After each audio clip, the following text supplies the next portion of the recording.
வணக்கம் அன்பர்களே. சிவிஎல்லின் சிந்தனை களத்திற்கு உங்களை மகிழ்வோடு வரவேற்கின்றேன். தினம் ஒரு திரவியம் மனதுக்கும் உடலுக்கும். இந்த சிந்தனை களத்தில் பல்வேறு சிந்தனைகளை உங்களோடு பகிர்ந்து கொள்கின்றோம். ஒரு இளைஞன் ஒருத்தர் என்னை பார்க்க வந்தார். ஒரு கண்டெய்னர் யார்டில் ஒர்க் பண்ற ஒரு இளைஞர். கொஞ்சம் கடுமையான வேலை தான். ஏன்னா நிறைய பேர், அவர் சூப்பர்வைசர், நிறைய பேர் வந்து வேலை வாங்கினவர். அவருடைய மேனேஜருக்கும் அவருக்கும் ஒரு நல்ல டேர்ம்ஸ், இணக்கமா போயிட்டு இருக்குது. இடையில இவருடைய நண்பர் ஒருத்தரை கொண்டு போய் வேலைக்கு வைக்கிறார். அவரும் தகுதி இருந்ததுனால இன்னொரு செக்ஷன்ல வந்து சூப்பர்வைசர் அவரை போடுறாங்க. அந்த நண்பர் என்ன செய்யறாரு, நாளடைவில் இவரை ஓவர்டேக் பண்ண ஆரம்பிக்கிறார். மேனேஜர்கிட்ட வந்து இவரை பற்றி நிறைய குறைகள்லாம் சொல்லி இவருக்கு மேல அவர் வேலை செய்யற மாதிரி காட்டிக்கிட்டு கொஞ்சம் நாடகம் நடத்துறார். அதை இந்த நண்பரால புரிந்து கொள்வதற்கு கொஞ்சம் தாமதம் ஆயிடுச்சு. அப்ப என்ன செய்தார் அந்த நண்பர்னா, மேனேஜர்கிட்ட போய் சொல்றார், நான் கூட்டிட்டு வந்த ஆள் வந்து எனக்கு எதிராகவே நிறைய செய்யற மாதிரி பாக்குறேன் அப்படின்னு சொல்லிட்டு, உனக்கு திறமை இருந்தா அவன் தான் ஓவர்டேக் பண்ணி நீ மேல வா அப்படின்னு சொல்லி மேனேஜர் சொல்லி அனுப்பிச்சிடாரு. இது இந்த இளைஞனுக்கு வந்து ரொம்ப கஷ்டமாயிடுச்சு.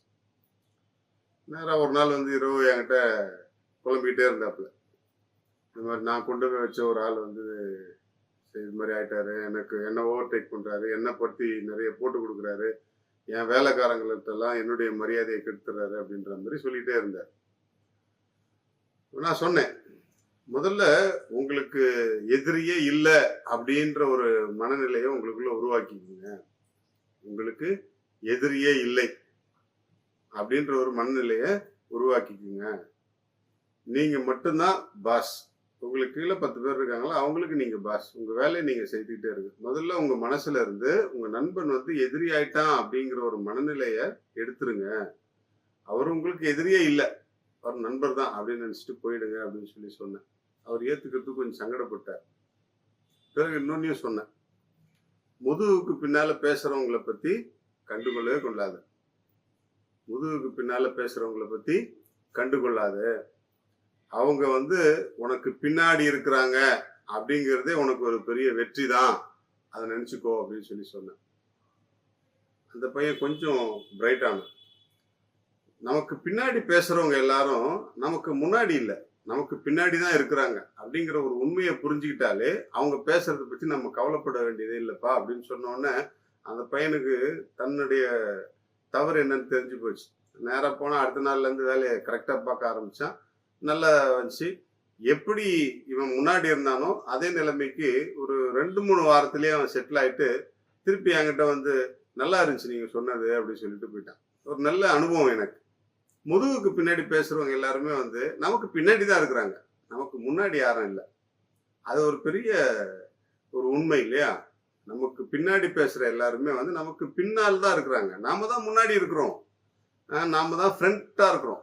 எல்லாருக்கும் பார்வையில நாம தான் இருக்கிறோம் அப்படின்னும் போது நாம ஏன் கவலைப்படணும் அவங்க சொல்றதை பத்தி? இன்றைக்கு இந்த சிந்தனையோட நம்முடைய வாழ்க்கையை ஆரம்பிக்கிறதுக்கு முயற்சி செய்வோம். நமக்கு பின்னால் பேசுபவர்களை பற்றி நமக்கு கவலையே கிடையாது. ஏன்னா தேர் ஆல் பிஹைண்ட் அஸ். நமக்கு எல்லாருமே அவங்க பின்னாடி தான் இருக்கிறாங்க, நாம தான் அவங்களுக்கு முன்னாடி போயிட்டே இருக்கிறோம் அப்படிங்கிற ஒரு பெரிய உண்மையை நாம் புரிந்து கொள்வோம். அதனால நமக்கு முதுகுக்கு பின்னால் பேசுறவங்களை பத்தி எந்த கவலையும் கிடையாது. நம்முடைய கடமையை செய்வோம், வெற்றி நம்மை நோக்கி தேடி வரும். வாழ்க மகிழ்வுடன்.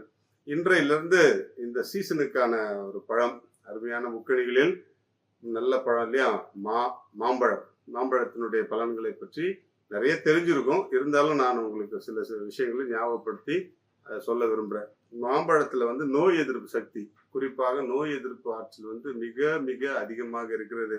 Vitamin C, vitamin A, copper, இந்த 3 சத்துக்களும் வந்து மாம்பழத்துல அதிகமாக பொதிந்து கிடைக்கிறது. வெள்ளை இரத்த அணுக்கள் உற்பத்தியை அதிகப்படுத்தவும் அதை பாதுகாக்கவும் மாம்பழம் மிக சிறந்த ஒரு உணவாக பயன்படும். மாம்பழம் சாப்பிட்டு நம்முடைய இரத்த உற்பத்தி அதிகப்படுத்தி நோய் தொற்றுகளில் இருந்து நம்மை பாதுகாத்துக் கொள்வோம். வாழ்க மகிழ்வுடன்.